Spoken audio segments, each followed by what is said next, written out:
Hi, good morning everyone. Welcome to episode 81 of the Knitting Expat Podcast. My name is Mina and I'll be your host today. Thank you for joining me. I really appreciate it I really appreciate you taking the time to join me each week, and if you are new, thank you so much for checking me out, and of course if you're returning, thank you so much for coming back every week to check me out, as often as you do. Today is Wednesday the 5th of October. I started filming slightly later than usual. I was waiting for Perry to leave. He's been home at the moment a lot because he's not working, but he had to head out today. So I was waiting for him to go so I could start recording without being interrupted. Anyway, beside the point. So I'm coming to you today from my home in Bahrain, where I live with my husband and our 2 cats, and I am now 20 weeks pregnant. So well and truly past that halfway mark, and yeah, time's flying. It's really weird, like it feels like it's gone by really quickly, but at the same time it feels like it's taking forever. I'm not sure if anyone else can relate to that necessarily, but I think it's just these last couple of weeks, whilst things have been moving quickly, they've also felt like they've been moving quite slowly, not just with the pregnancy but with other things as well, so it's just kind of been a bit weird in that sense. But just really quickly wanted to start out by saying that last week I changed my Instagram name to Knitting Expat. It was Mina Phillip, it's now Knitting Expat. And then I went to change my Ravelry name to Knitting Expat, so I'd be Knitting Expat across the board. But it turns out Knitting Expat's already been taken on Ravelry, so I switched my Ravelry name to just Mina Phillip, which is my full name, and it's the name I design under as well, so it just makes sense on Ravelry to have that. Whereas before on Ravelry I was Mina86, which is a bit strange. Not a bit strange, but didn't quite match. And yeah, so you can now find me as Mina Phillip, and Phillip is with 1 L and 2 P's at the end. It'll be linked down below in the description box, along with everywhere else you can find me. And this is Hugo. He's one of our 2 cats. He's just come by to say hi. He's generally my podcast co-host, at least for part of the time. He likes to come and hang out for a little bit, so you may see him pop up every now and again. And if you, like I said, if you're a frequent viewer of the podcast, you'll definitely be familiar with his presence. What are you doing, hey? Then what else was I going to say quickly? Next up, I wanted to say massive thank you to everyone who answered my question last week about asking for suggestions for cotton or cotton blend or other blends of yarn that are suitable for baby knits, and basically things that aren't necessarily a lot of wool content, just because my baby's due in February and we'll be heading towards the summer months, so no matter where we end up going, because we are in the process of trying to figure out where we're going to next, no matter where we're going, it's likely going to be heading towards the summer months, and so she's not likely to be wearing a lot of wool. So yeah, anyway, so thank you so much. Some of the suggestions were familiar to me that I was already aware of, some were new suggestions, and so it was just nice to get some new ideas, and I've looked into a bunch of them already and earmarked some to try out in the future. I haven't ordered anything yet, just because I will be back in the UK at the beginning of November for a while, so I will probably pick some stuff up while I'm back there. Hey, what are you doing? I also wanted to mention, here's the cattail. I also wanted to mention I was contacted by a viewer of the podcast, Caroline, who is Quilter Caroline on Ravelry and Instagram, and she is releasing her newest shawl design, which is Yellow Roses shawl, and and that will be released on the 7th of October, so in a couple of days. And she's donating 75% of the profits from the sale of this design in October and November to the charity Mind, in memory of her best friend who passed away from mental health issues. And she says she's been supporting Mind ever since he passed away, and she's really, really excited to be supporting them with this venture. So it's a really lovely crescent stitch shaped shawl with some lovely rose details in the middle, and lace, and it's really beautiful, really, really nice. And if you're looking for a nice sort of simple shawl that would be great for a gift or for yourself, it's like a special treat, definitely go and check out that pattern. I will, if I remember, I will link it. If not, it is called the Yellow Roses shawl, so please make sure you go and check that out on Ravelry. Then next up, I have some new designs that I've released. Now I'm just going to pause the video quickly so I can go grab them because I forgot to bring them over. Okay, so my 2 latest hat patterns have now been released on Ravelry. They went live yesterday. First up was the Open Skies hat, which I showed you guys a few weeks ago. It is knit out of DK weight yarn, and this sample is knit out of Open Skies yarn in the I Dream the Dream colourway, which is a Les Mis reference, and the yarn is dyed by the lovely Jeanette of the Bookish Stitcher podcast, and it features a lovely squishy folded brim, a really fun sort of cable pattern down one side. It's just a panel, and the rest is all in stockinette. So if you're new to cables and you want to give it a go, but you're a bit wary of all over cables and stuff like that, this is a great one to start with, because you do enough cabling to get used to it, but not so much. It's not all the way around the pattern, it's not the whole thing, so it's not too much cabling. And then the crown decreases are worked so that the cable sort of just disappears up into the crown with the rest of the hat. So I really like how that worked out. And that's the first one. And the second one is the Lightning Strike hat, which again I showed you guys a couple of weeks ago. It's knit out of a super bulky yarn on 9mm needles, and this yarn is by O'Loops in it was Miranda colourway. And again, with the crown decreases, sort of just work the pattern up into the crown decreases so you get a nice sort of like spiral star at the top. So both of these hats are now available on Ravelry. You can purchase them individually. They're $3.50 each, or you can purchase them together for a limited time until the 15th of October. If you put both of them in your cart and enter the code HATCOMBO, all in capitals, you'll get both patterns together for $5, so $2 off the total price. So please pop on over to Ravelry, check those out, and if you like them, feel free to purchase. Use the coupon code. They are really quick knits. The DK hat probably won't take you that long. There are notes in the pattern on how to modify the length if you don't want it to be quite so slouchy. This does make quite a slouchy hat. So there are notes on modifying that if you'd like. This basically use less than a skein. I like the folded brim because that uses up more of the skein than otherwise you'd have a lot left over. But if you'd rather have a lot left over so you can make a matching pom-pom, then you don't have to do a folded brim. That's optional, obviously. You don't have to do that. But yeah, so that uses one skein, and this one uses about 90 meters, 100 yards of super bulky, super quick. This would be great as like a quick gift knit for Christmas if you are running out of time. So those are those, and I give you the coupon code. It's HATCOMBO, all capitals.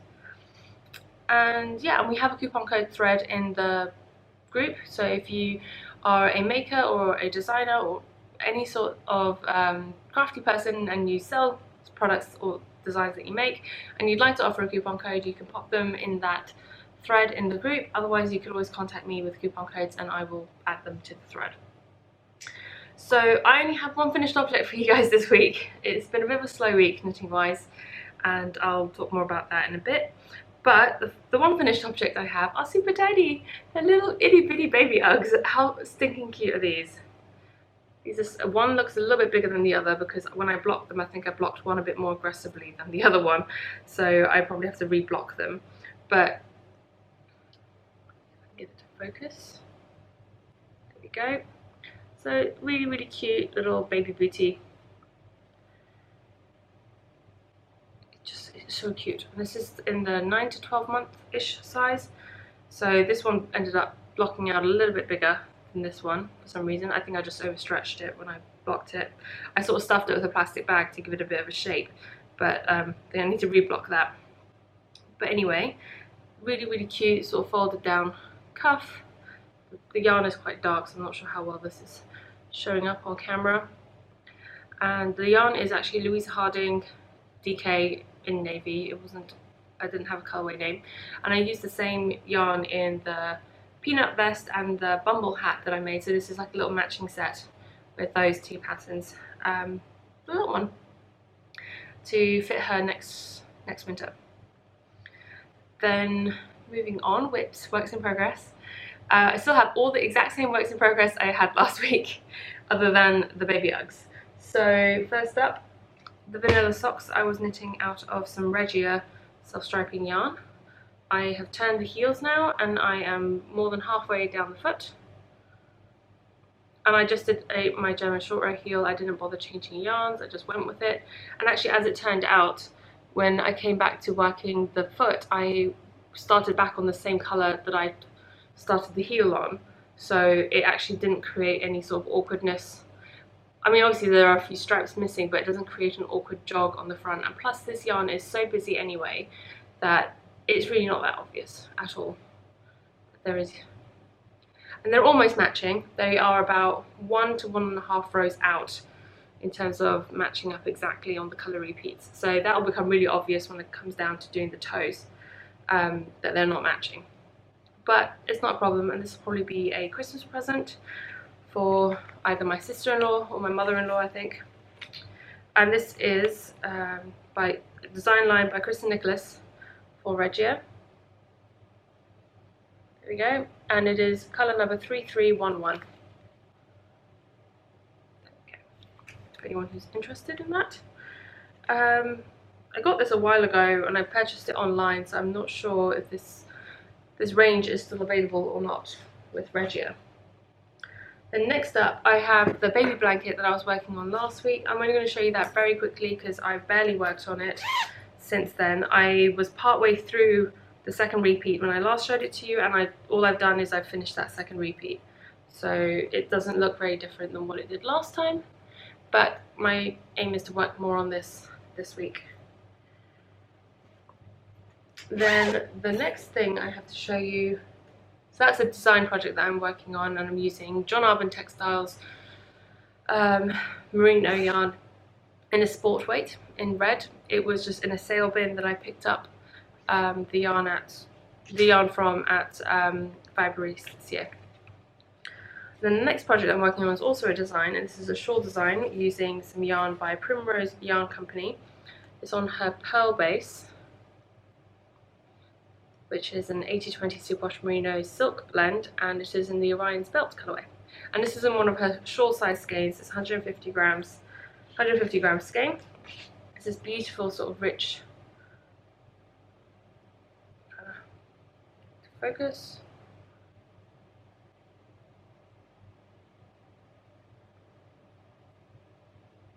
Come on. There we go. It's really rich sort of purples, lovely tones, lovely tonality to it. And this is where I'm at. I made quite a bit of progress on this one. Last time I showed you two, I had done 2 repeats, and now I've got 4 repeats done. I think I'm probably only going to get 1 more repeat in before I move on to the border. And yeah, I'm really enjoying knitting this, actually.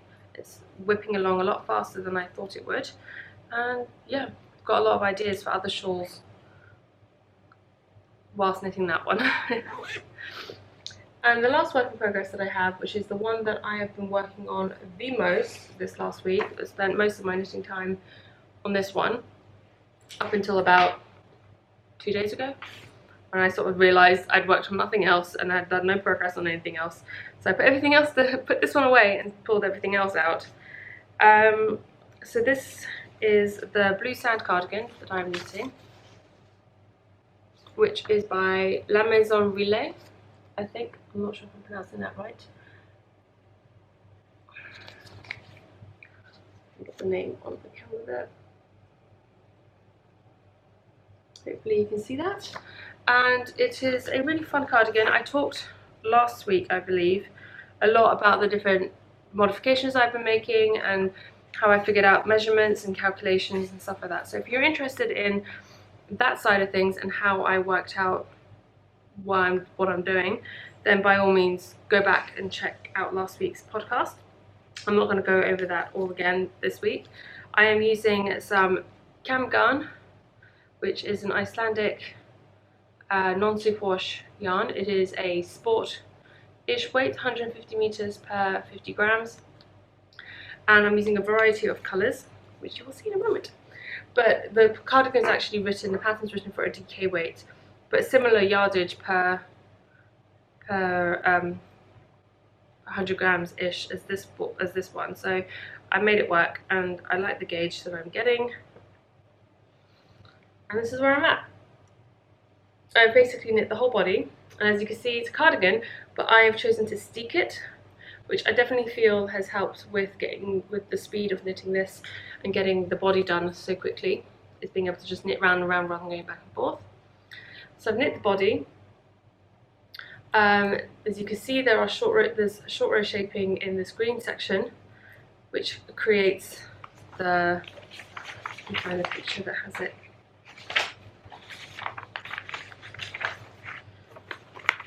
Which creates this sort of silhouette at the back where it's curved, where the cardigan is curved at the back.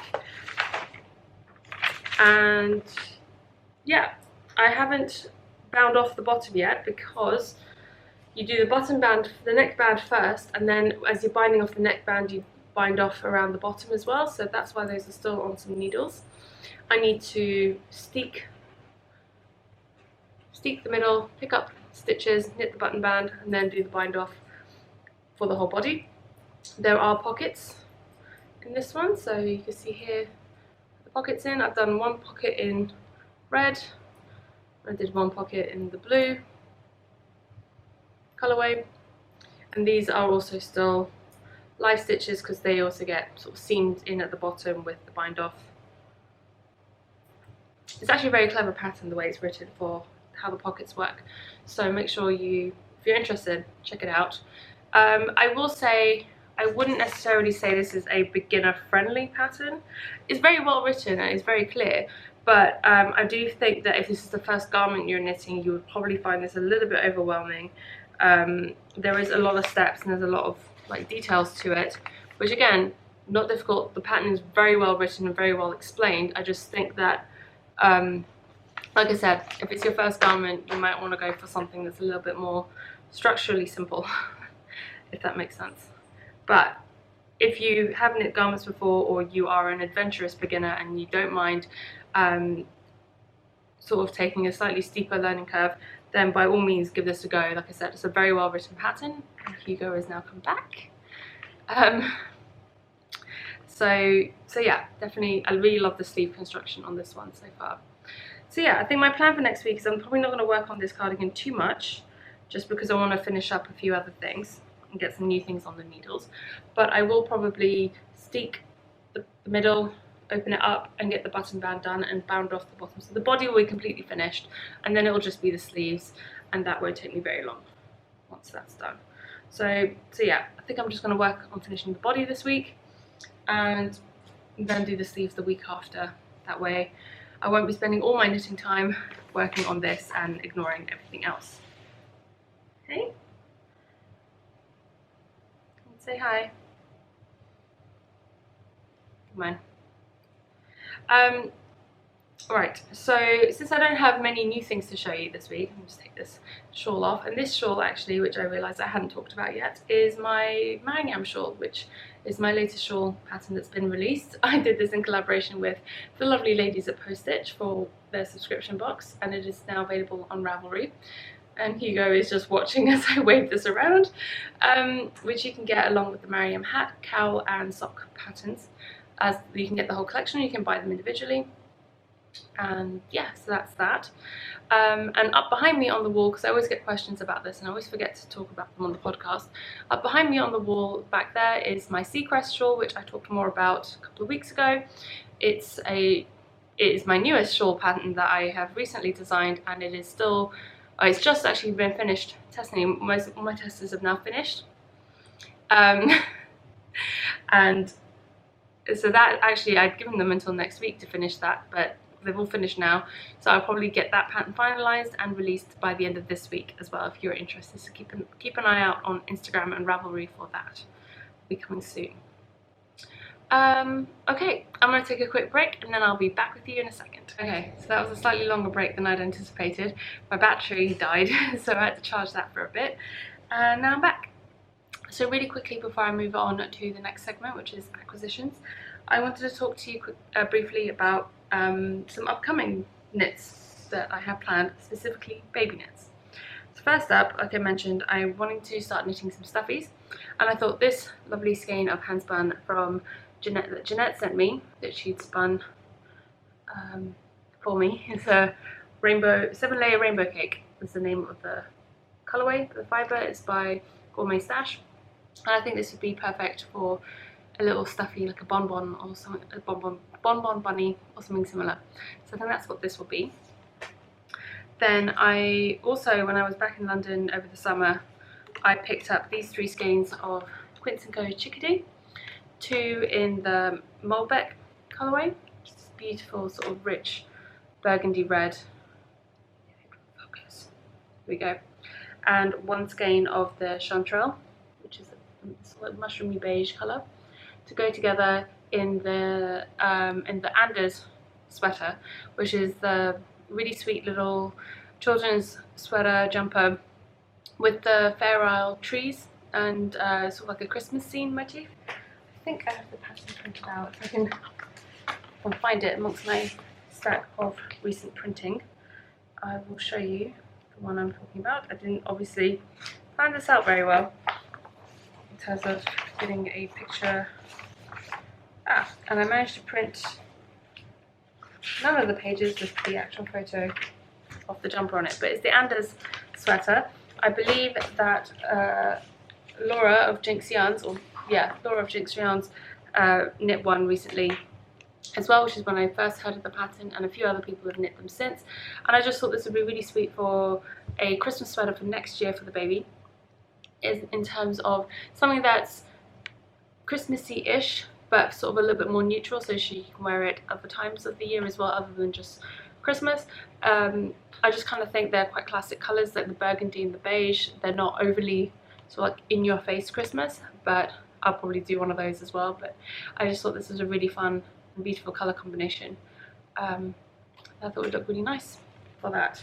And obviously at the time, I didn't know if I was having a boy or girl. I really wanted to go for some, obviously I'm knitting a lot of crazy colours as well, but I also wanted to go for some classics and some more neutral and toned down sort of colour combinations for outfits for the baby.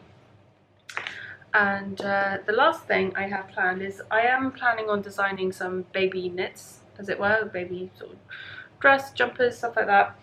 And I have an idea for one, and I just want to sort of try it out and see if it works, and sort of check the numbers. I've never really done a baby dress or baby garment before, so it would be interesting to see how that works.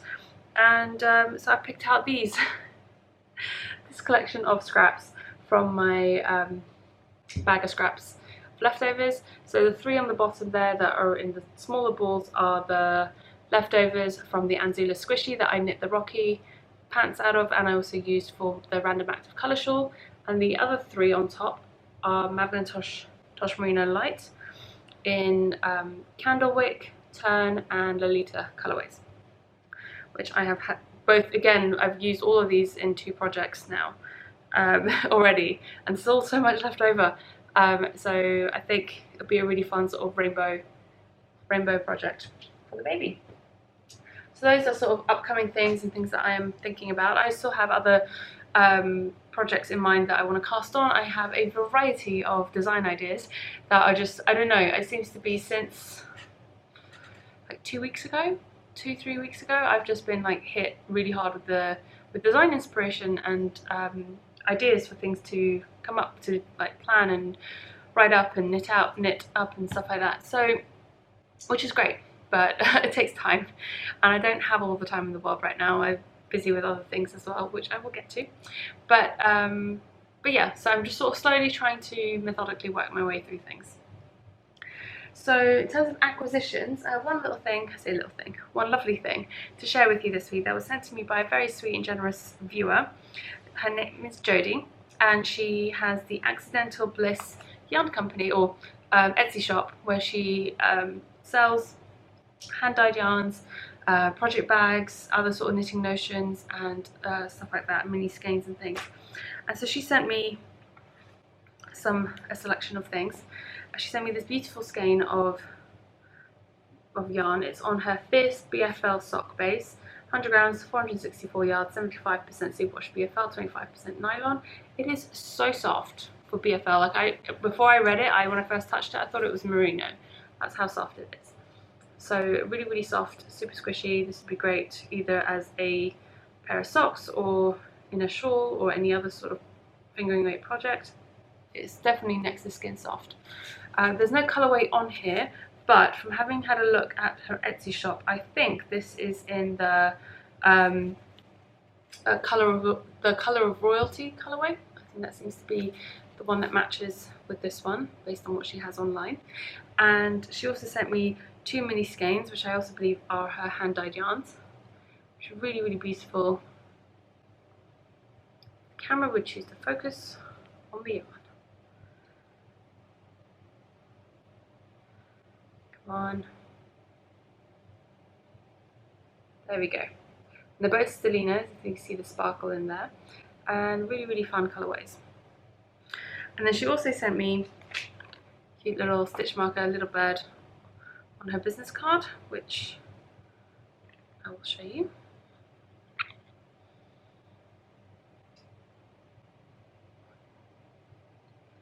Okay, so the details are there. I will try and remember to link it in the show notes.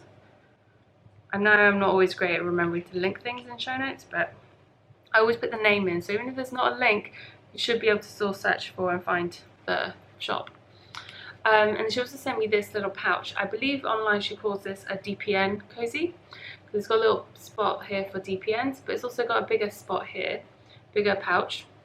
And there's this little zippered pouch in the back in which she's tucked in a little darning needle, which I thought was really a cute idea. And I've never had one of these ones which has like the bent tips. I've never had one of these, so that would be really handy.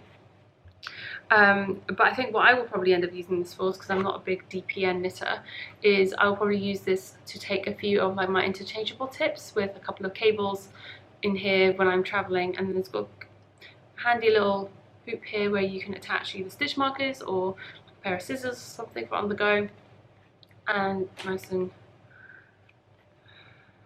buttoning. There we go, nice and tidy and small and compact and easy to travel with, which I think is great. And yeah, so thank you so much, Jodie, for your very sweet package. I really, really appreciated it. She sent me a beautiful card with lots of lovely yarn on it. So yeah, so definitely go and check out her shop. There is actually a coupon code, before I forget. There is a coupon code which is which will give you guys a discount. I believe it's 15%. She didn't actually say, but the code is expat15, all capitals. And that is valid through the 15th of November, so just over a month now. So pop on over, make sure you check out her shop and make use of that coupon code. She has some lovely things. And like I said, I'll have it linked, and it will also be in the coupons thread in the group. So moving on.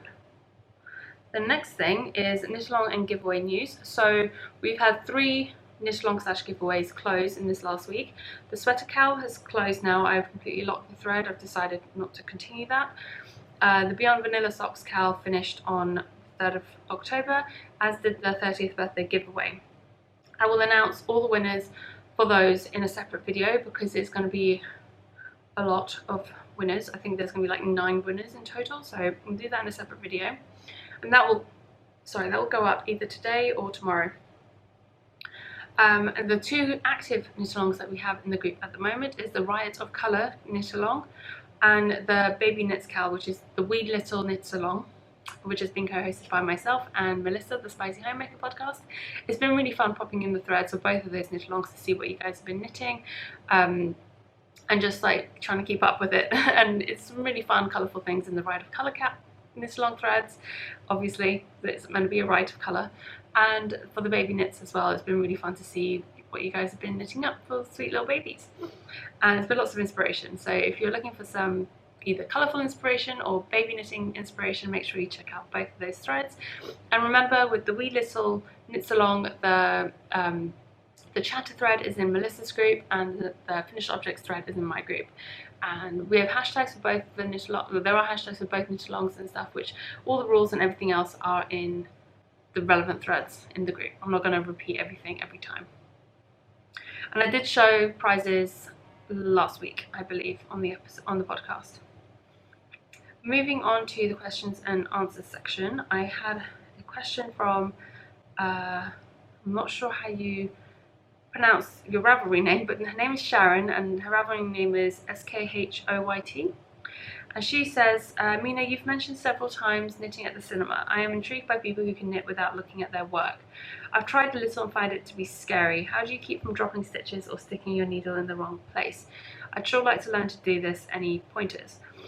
Quite honestly, I only really started to learn how to knit without looking when I stopped letting go of my needles. So once I started learning, once I figured out knitting by flicking, which is how I typically knit, there's a video for that on my YouTube channel, and most of you probably know that by now from any of the tutorials that I've put out that you see me knitting. I flick, I don't let go of the needle when I'm knitting.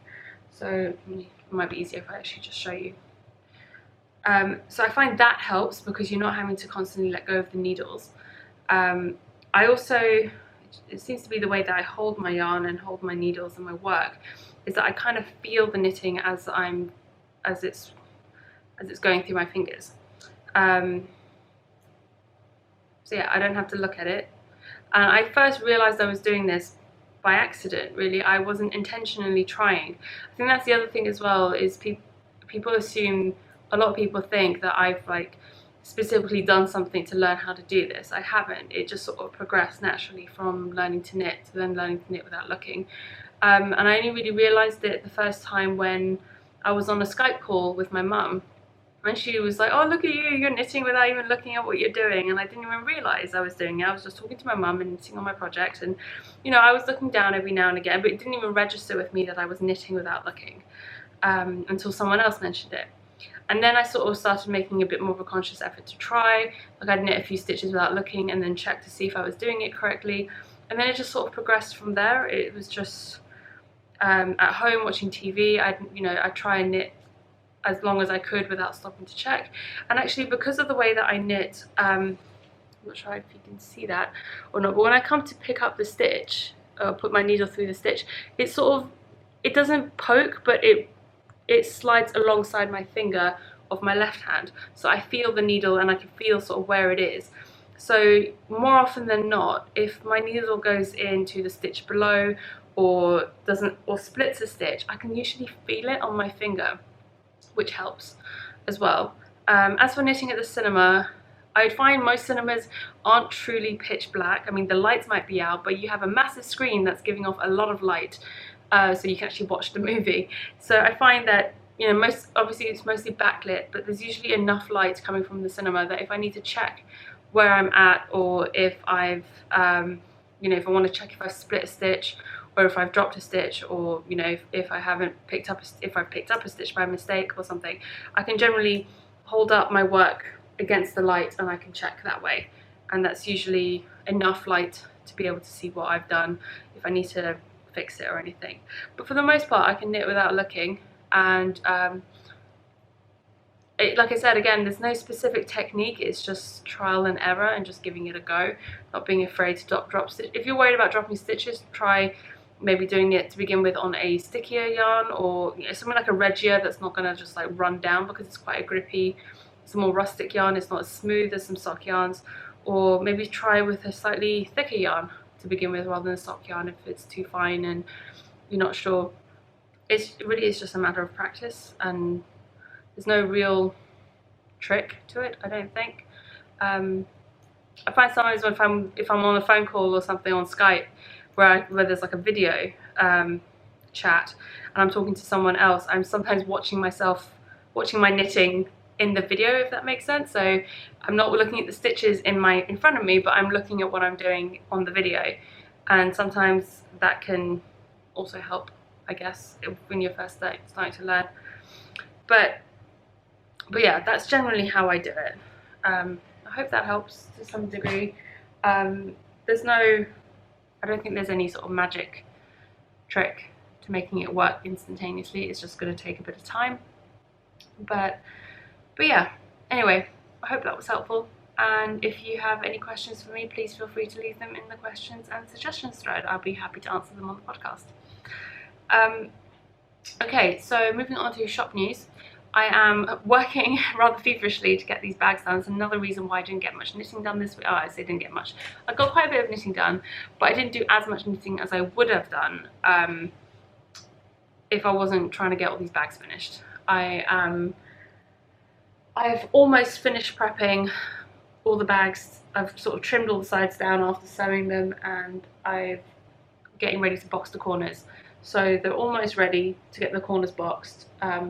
This prep stage is probably one of the, other than sewing the sides, this stage of the prep is actually one of the longest and the most painful for me, because I have to trim the fabrics, the seams basically, and cut out the corners, and I have to do that all by hand. I can't use my rotary cutter for that.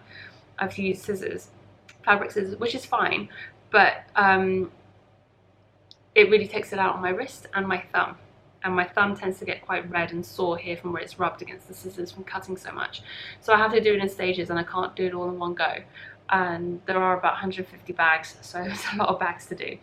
But having said that, I'm almost through getting them all prepped, and then I'm hoping to get the corners all boxed and sewn, and then they will be turned and finished and ironed and finalised and all of that. So I'm hoping, fingers crossed, by the end of next week the bags will all be finished. Fingers crossed. So the thing is, I am probably going to be in Dubai from about the 15th of October for a few days.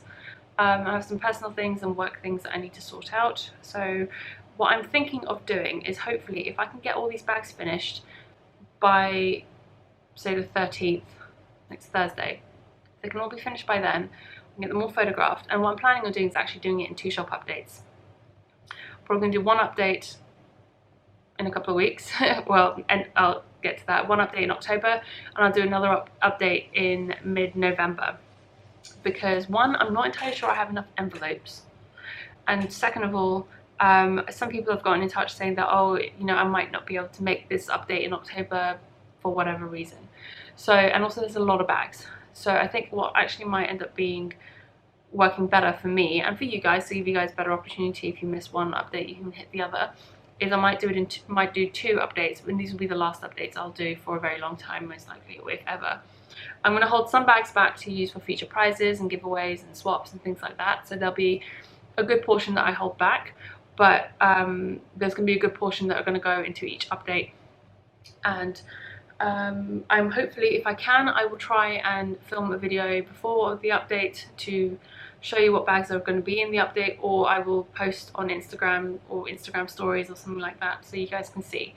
But what I'm probably going to do, like I said, is I'll do an update, or I'll post the update, draft it, get it ready to go live for next weekend. So not this coming weekend, but the weekend after, whilst I'm in Dubai. And with the caveat that bags won't be posted until I get back, which I won't be in Dubai for like a whole week or anything. I'll probably only be there for 3-4 days until I can get my work stuff sorted. But then once I get back, I can get everyone's packages out. So I kind of think that's probably going to be how it goes for this update. And then I'm going to be sorry about that. I'm going to be going to London at the beginning of November, probably for about 1 to 2 weeks. The return date isn't exactly set yet. Perry's coming as well, but he's coming a few days after me. So we haven't exactly picked a return date yet. All of that is really dependent on what's happening job-wise. I've realised this has become a bit of a rant and it's kind of merged into the week in review section. But that's fine, because that was going to be the next section anyway. So yeah, so I'll be going to London beginning of November. Perry will be coming as well. We're not entirely sure when we're coming back, because assuming everything goes well and we do move, this is probably going to be the last trip we do to London before the baby's born. So we want to make sure we get everything done that we want to get done on this particular trip. Like, I need to get a new passport and like a few other things like that. I mean, I don't need to get a new passport, it's still valid for several years, but my passport, I'm running out of pages. So things like that, basically, just little admin-y things. We want to see certain people, try and visit certain family and stuff like that, you know, people that we haven't had a chance to see and stuff. So I'm now blabbering on for like no reason whatsoever. I'll move on. So for that, That's why the mid-November one, I haven't got a specific date for that yet, because I don't know when we're going to be back. But because the bags will be ready, the update will be able to go live pretty soon after we get back from London. Then, right, I guess I may as well just carry on with the weekend review because we're already there. I spoke last week about the antenatal classes that we were doing. There were a couple of things I forgot to mention that I thought you guys might find interesting, not so much specifically about the content of the class itself, but more about how it was presented and delivered. I thought might be interesting, might be different. I've never done an antenatal class before, so I don't really know how this would compare to other countries or other services and stuff like that. So I just thought it might be interesting to share. And I found what was really interesting for both me and Perry anyway was just the style of presentation. And it wasn't even the actual presentation, it was the style of speaking and the way the information was presented that was very interesting and different than what we were anticipating, or what we would have probably expected if we were in the UK. The phrasing was very different, the choice of wording was very different, and most of that was because the majority of people who were presenting or offering the different classes were English was their second language. I think there was only one person who was actually my osteopath who presented. He's British, but other than him, everyone else who presented was from other countries where, you know, English was their second language. So the phrasing and the terminology they use is very different to what I would have used had I been relaying the same information. So instead of asking something like, do you have any questions about this? Do you have any issues? Is there anything about this that's worrying you? And things like, you know, phrasing like that that you may be used to hearing. They ask, have you any doubts? Or we are here to like answer your doubts and like ease your. They use doubts a lot instead of like if you have a question or if you have any queries or worries and stuff like that, which I found interesting. It's different. It was just not something I was used to hearing. There's nothing wrong with it. The phrasing makes perfect sense, like you understand what they're saying, but it's just different than what you expect to hear. So I thought that was interesting. And there were some things that they were explaining and telling us where it was quite clear that because of the language issue, it's not really an issue, they're perfectly understandable, because of the language barrier, I guess, to a certain extent, they may not have the same vocabulary as someone who grew up speaking English to be able to explain something in a way that maybe would be more understandable. So there were times when we were kind of having to read between the lines in terms of what they were actually trying to say, versus, again, because the terminology and the phrasing they were using wasn't standard to what we would be expecting to hear. But there again, like, it was very good information, it was very clear, and it was, you know, we understood everything that was being said, and, you know, they did answer the questions if we had any. But like I said, it was just an interesting experience. And not a bad one by any stretch, it was just different. And so yes, I don't want anyone to think that I'm sitting here complaining or anything. I just wanted to share something that was a bit different. But what was interesting was that the antenatal classes were actually free. You didn't have to pay for them, which, considering everything over here is done by private medical and everything has to be paid for either by yourself or by insurance, it was very interesting and seemed odd to both of us that this was free, but great that it was as well. Another thing that's become abundantly clear this last week is there is literally nothing to do in Bahrain, or at least nothing that really interests us. We were, with Perry having been at home now for the last month pretty much, since he got back from New York, we've been going out a lot more, because usually if he's away or if he's at work, we don't really do anything during the week in terms of going out. We only go out at the weekends. But now that he's here a lot, we tend to go out midweek as well as the weekend. I mean, not a lot, but, like, you know, we just pop to the mall, maybe go out for dinner one night or whatever, just to get out of the house. But, and then we were, where was it? It was this last weekend. We were trying to figure out, so it was like, oh, let's go out, let's do something today. What do we do? So we went online, we went on to Time Out Dubai, we went to like Time Out Bahrain, what's on Bahrain, like all the different things online to see what's going on in Bahrain that weekend, or just in general this week, to see what we could do. And we literally could not find anything that didn't involve food, drinking, or clubbing that was even remotely interesting to do. And it was just one of those things, it's just like, it's really not a lot to do. Even under the local concerts section, in the timeout Bahrain. Everything is going on in Dubai, and I'm like, sorry, if you have to get a plane to go to a concert, it is not local. I don't understand that's not local. So yeah, there's not really much to do here, and I think mentally both of us are pretty much just checked out already. We're ready to move on and to figure out where we're going next. We still got nothing for certain. There's nothing for certain yet on the table, but there are definitely a couple of things that are progressing better, which is great. They're progressing, and hopefully, I mean, things are taking a little bit longer than we had hoped, but things are moving forward. So hopefully something pans out soon and we will have a better idea of what's happening. I think we've pretty much made up our mind about where we're going, as in which country, but I don't think we know exactly where we are going, if that makes sense, or which job and whatever, but we'll see. I mean, it still might all fall through and we may end up doing something completely different. But for now, we're kind of working towards a specific goal, which is good because at least it gives us something to focus on, something to think about and work towards whilst we're waiting for things to be finalised. So we'll see. In other news, Perry is leaving for Hong Kong this weekend. I don't think I've ever mentioned this, but Perry has 2 classes in Hong Kong in October, and they happen to be, there's like 1 week that each of his like modules that he does for his MBA is usually about 5 to 6 days, about a week, and so he has 2 1-week courses, but there's a week free in the middle. And we actually did the maths. It is cheaper for him to stay in Hong Kong that week than to fly back to Bahrain. The cost of the flight is more than it would cost for him to stay there. So that's what's happening. He's going to be gone for 3 weeks, which is actually, we were talking about it the other day, it's actually going to be the longest time we'll have spent apart. But thankfully I will be going to Dubai in the middle of that for a few days, so that will kind of break up the 3 weeks of being alone a little bit as well, which will be very welcomed. But yeah, and today he's gone off to Saudi Arabia to see some of his old work colleagues and sort out a few things.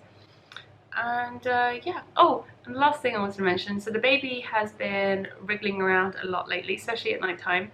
And you know, every night for the last couple of weeks, Perry's put his hand on my belly. He's trying to, you know, wait and see when he can start to feel the baby move. And she hasn't been strong enough yet to kind of like really be able to feel it on the outside, and I've not been able to feel it on the outside. I feel it on the inside, obviously. But last night for the first time, he actually felt her kick, which was very sweet, and that was really nice. I was really happy for him that he got to feel something before he left, because he'd been gone for 3 weeks, and I'd have felt quite bad if he wasn't able to feel anything before then. Obviously nothing I can do about it, but she's definitely getting stronger, and her movements are definitely getting a little bit more pronounced. They're still a little bit more on the fluttery side than actual thumps and kicks and stuff like that. But yeah, so that was nice. That was a nice sort of, I guess, step forward in the pregnancy and things developing. But yeah, I think that pretty much sums it up for this week. I don't think I have anything else to talk about. I'm pretty sure I've covered everything.